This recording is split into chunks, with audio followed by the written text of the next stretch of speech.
to another exciting episode of Tommy's Trains. Today we've got a classic train, and there was a Coast Guard version of this that was pretty similar. This one is the US Navy version, and I know there was an Air Force car with a rocket and an Army car, and I think there was a Marine car as well. So I'm a huge advocate for buying good used trains instead of buying brand new trains. I don't think the quality is there in the new ones. The new ones have more electronics and more gizmos like remotes and stuff, but the old ones are way more reliable, more rugged, easier to maintain, easier to fix, tons and tons of parts out there. And besides that, you can buy a whole train set in the box with the original instructions and all the parts and pieces in almost like new condition, a lot of times for under $100, whereas the new ones are, they're pushing $400 and they're even more basic. You can't go wrong with these old ones. You just want to make sure that wherever you're buying it from, they've tested it, but you can pick them up at yard sales for $40, $50 all day long, untested. So I get a lot of stuff online. I get stuff at train shows, and then I turn around and get rid of parts and pieces that I don't want. So one of the things I really like about this too is these were made in the United States, and unfortunately that's not the case anymore. So one reason to buy the old stuff is I like to buy the stuff that was made here. Anyway, without any further ado, let's get this train set open and take a look at it. So if you haven't already, take a look at my other video on what you can do to make a basic train set a lot more interesting. And if you've got small children-ish, elementary school age children, you can make this a lot more interesting by adding some parts and pieces. So it's clean, it's really clean. I don't see smudges on it, I don't see any dirt on whatsoever, there's no dust. So I would say this train has not got hardly any hours on it whatsoever. Everything is super clean. And unlike some of the trains, some of them will have only 4-wheel drive. This one looks like it has 8.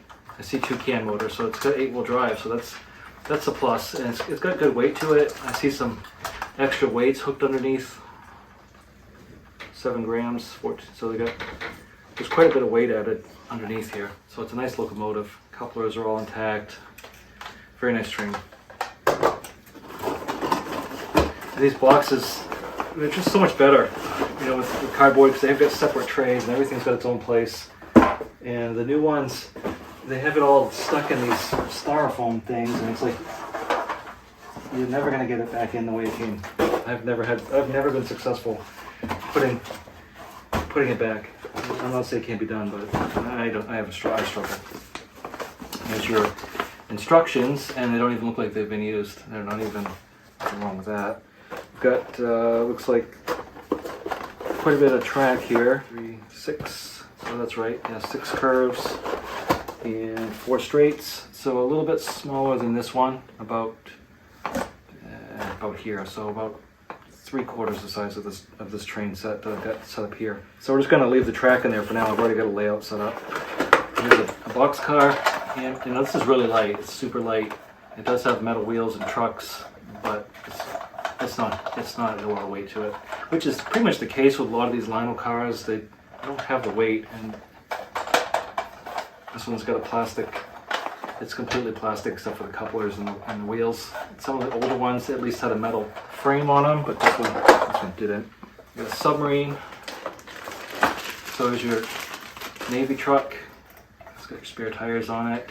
This hasn't even been taken out of the bag. It's brand new. It's so shiny and new. Here's your tractor, US Navy tractor. Got some grade crossings that came with it. And then we've got rocket fuel. These are little containers that go inside the gondola. And the controller is just a basic Lionel controller. I'm not even going to take it out because I've got one here. It's the same one that came in all their sets. And these work great for what they were designed for. Once you get into a larger set, you're going to want more amps than this, but this is fine for what we've got going on here. Got all original paperwork. It's all in there.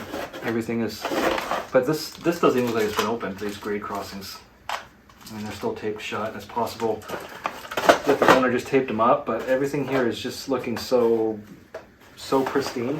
It's unbelievable. So for like $150, you get one that's, like I said, almost brand new in the box.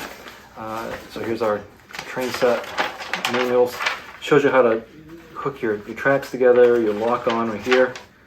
And what I want to look for is a submarine Tells you how to take care of your locomotive. Controller.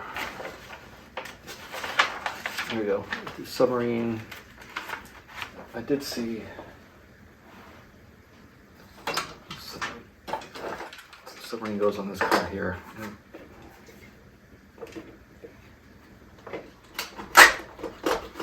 You just slide it in, almost like a submersible, I would say. It wasn't a real submarine because it's tiny. So it's probably like a search and rescue.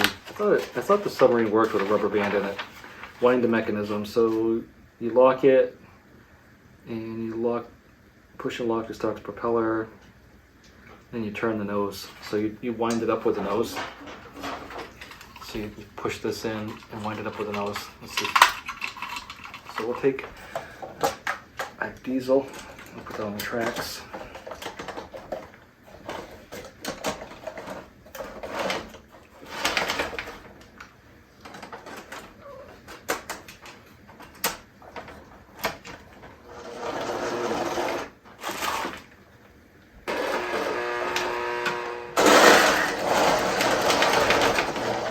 You know, I would, before I started a train that I didn't know the history of, I would probably go through and oil it carefully.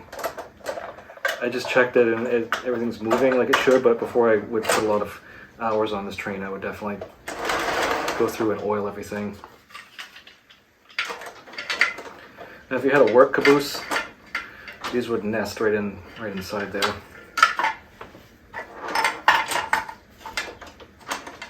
The older ones of these Bucyrus Eries were pretty heavy. The interesting thing about these is they didn't put a hook on it. So you've got the crane, but no real way to hook onto it with the crane itself.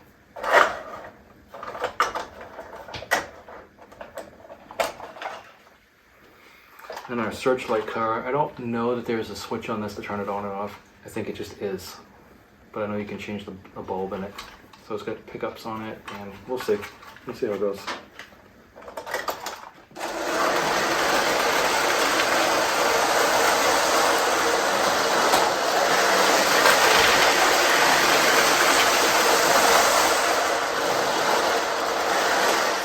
Is that unless you actually have a work caboose for it, they tend to do this.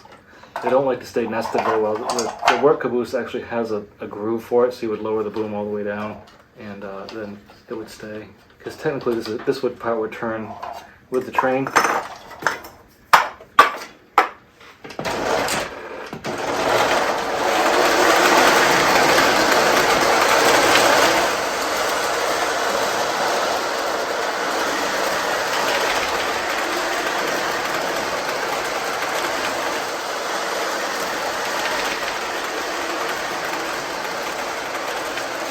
You can see what the light bulb is here. So if you're really worried about some detailing, that's one thing you can do, is you can take this off and paint it on the inside black, and that a lot of times will resolve it. So anyway, I think this is a pretty good set. So I know that the more cars and parts and pieces, obviously, that the train comes with, obviously the more expensive it would have been. So this probably would have been I would venture to guess at $250, maybe even $300 back then, just because of the accessories and the amount of cars. Some trains will come with some telephone poles, but you know, you got 4, 5 cars plus the train, which that's really uncommon to see that many cars with a starter set. Usually there's like a locomotive, a tender, and maybe 2 cars in a caboose, so you might be looking at 4 or 5 altogether, but here we've 6. So to get 3, 4 freight cars in a caboose is pretty uncommon with a starter set. So like I said, you got your containers here, and like the one thing I never understood, because these are pretty common with the gondolas, but there's no way to hook onto it with a crane. So I'm not sure why somebody didn't just put a little piece of wire on it. I don't think it'd be that hard to put some wire on it so that you could put a loop on it and catch it with the crane. You just drill some holes and run a wire through it. But yeah, that's a nice little set, and so we'll just run it around a couple times here and try and reverse.